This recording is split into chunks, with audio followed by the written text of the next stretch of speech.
Good morning. Ngasi user question number ko user question number ki card ki message app na yeng minner se user question number number aham bat ko number se 104 lere aduga color dona green gumba kai gumba do mine use so bi ai ko keno se user question number ki se aduga aina sum chak thong bada keno ma hapo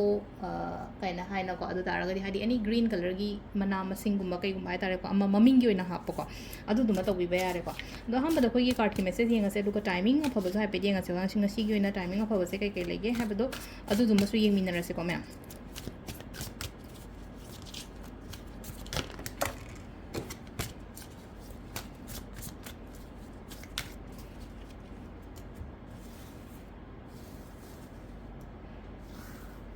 So the 3 cards katang uthose ko hadi nungtigi yeng badu maina ko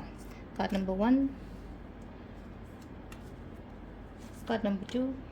and card number 3 ko aham ani shuba hum zo ko first card consider second consider traga third consider ko amma khanbira se ko aham be se consider ani shuba consider traga hum shuba consider ha ko aham ba khan ba yeng ase ko aham ba khan ba gi se ngasi gi 6 maina oire ko oidabagumba ngangpa mina haitare ko aingonda oidaba nga aina di khanga kani dum haitare ko ma mana ngangi do oibra oidabra haibado ko smaina katarang khatang khamai le ko aduga hari loin ngasi trust taw gono samna haibado ko kainoma haitare ko aiga loina ba mi da ina kadang chingna rap ko tawraga di ko manang ngangi ba mana tawri ba kholi myam do loina thajadaba pot ka piyo pesa ga piyo haraga di ko hadi yaringai avoid to ngasi gi numit haitare aingonda kadang mang ba na drug loss kumba kai gumba maina oina oi ko aduna fully trust taw gono mi amana kainoma haira ko matam da ko the number 2 ko number 2 sina ko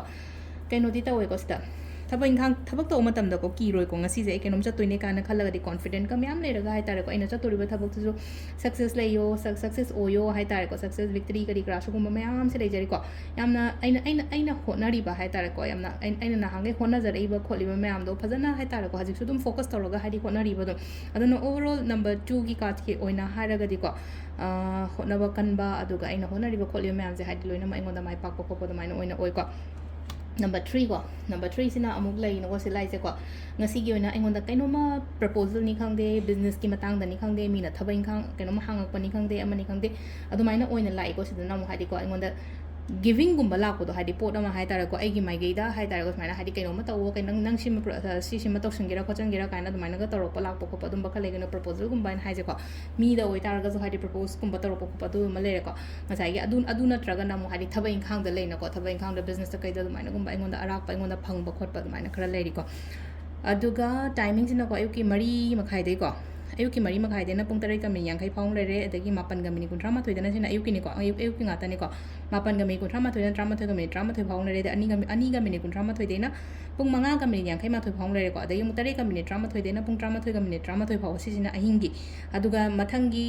ahing nongai dagi na nongal landai phang ba har sina ko trama pung amma ga mini yang khai dagi na pung ahum ga mini tara phang le ko si sina khoi gi ngasi gi oina afaba timing ko adu sila le re khoi gi daily card message se ma'am